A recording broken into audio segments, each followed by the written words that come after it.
Well, just Sam, obviously a really tough one the other night, especially having the game that you did from jerk to put up 40 and come away with a loss there. I mean, what's the practices since then been like, and how have you kind of seen your team rebound this week, getting a much needed week off? Yeah. No, obviously it was a heartbreaker. We had dealing with some illnesses, destiny, not being able to play that game, especially after you play in Auburn where we were so healthy and playing so well. It's life in basketball. One of my assistant coaches sent me a text of the Duke's men's player. I don't know if y'all saw that, throwing up on the court. It's flu season, but with all that being said, we just didn't get enough stops. That's the bottom line. So to be coming back home, to get healthy, we still got some kids under the weather, but most importantly, just these kids have been great in practice. I keep on saying it. It's a fun group to coach. They're battling, and then you got to tip your hat to Missouri. I keep on saying in this league, I think I was watching their game last night. They're up half on number 5 Texas. They only end up losing by 6.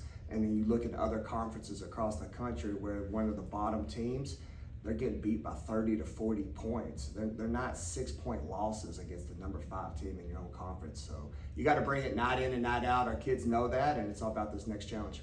Benjamin?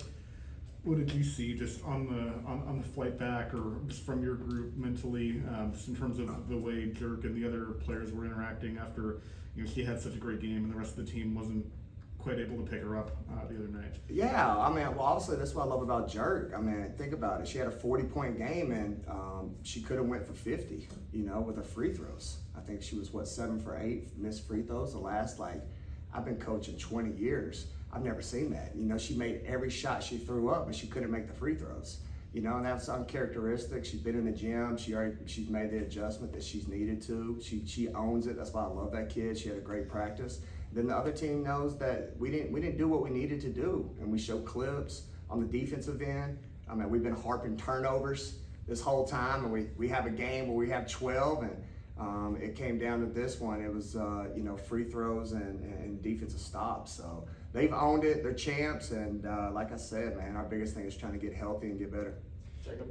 You mentioned some players still under the weather. Do you know if Destiny will be able to play on Sunday or not? Yeah, she came back yesterday for practice, so it was great. Yep, so she's back, and she looked good yesterday. I got you. And I know you got a big win over last year. Guess what kind of stands out to you about LSU this year? Woo! Well, you changed the scout.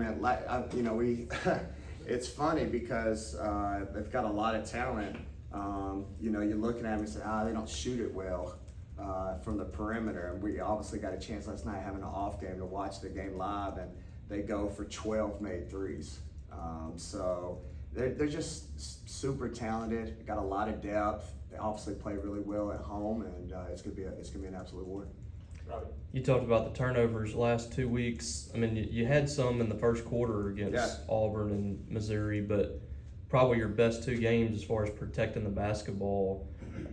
Proud of the effort that y'all have had there the last couple of games? Yeah, 100%. We talk about simplifying the playbook. If simplifying it will allow us to make it easier to read instead of trying to confuse this bunch, and I think that's worked. And then just a continuation to your question earlier about practice is being really committed to getting in the gym and getting better. Again, I love the spirit of this team, but the spirit, like we keep on telling now, has got to be onto the defensive end. You're on the back of Carlo. Coach, when you guys tip off the ball on Sunday, you guys will have 6 days off.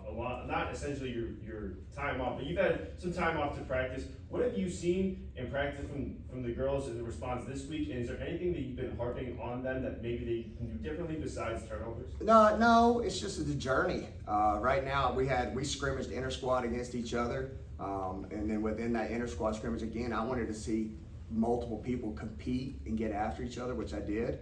And then again, just learning from these lessons. We're right there. Missouri game, I keep harping on this. These losses that we've had, we've been up 9, 11. So it's more of just finishing and having that dog mentality. And I keep on saying it. I think our best basketball is ahead of us as we continue to gel. And then we got to ride the wave and we got to believe. So that's really my focus with them. And that's the energy they've been giving me every single day. Benjamin? What was it, do you feel like, that you really were lacking the other night that Destiny could have helped with? Especially, it seems like on the defensive end, she's just sort of one of those attack dogs. Honestly, I know you're going to face Miracle Shepherd on Sunday. seemed like they sort of had that a similar type of mentality when you had her last year. Yeah, so the question was what though? What did About what Destiny could have brought to the table that you were. Well, I just think, in that situation, you had multiple people trying to run the point guard position with offense. Obviously, Destiny's, 11 to 12 points a game. What is she averaging right now off the bench for us? She's 8 points a game, so it's more scoring opportunities. And then you looked in that game in Auburn, her defense, her length. It was a lot of rip and drives that happened in that Missouri game where we gave up a lot of and-ones. I think I was a little tired in that guard position at times. So with Destiny coming in, she could have helped with better defensive rotations where we had a lot more fresh bodies. And then obviously her ability to break down the defense is as good as anybody in the country. So that's what she could have brought for us. Jacob. Back-to-back double-digit scoring nights for Denham. Was that kind of the offense production you saw from her when you were recruiting her out of the transfer portal? Yeah, 100%. Yeah, definitely. She, we knew she had that capability.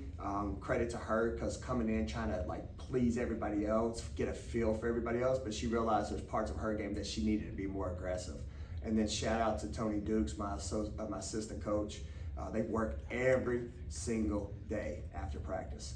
It's fun to watch. So I always tell them there's no secret to success. It's hard work. She's working extremely hard behind the scenes and after practice, and that's why she's having the results that we're seeing here lately. Any more questions? All right.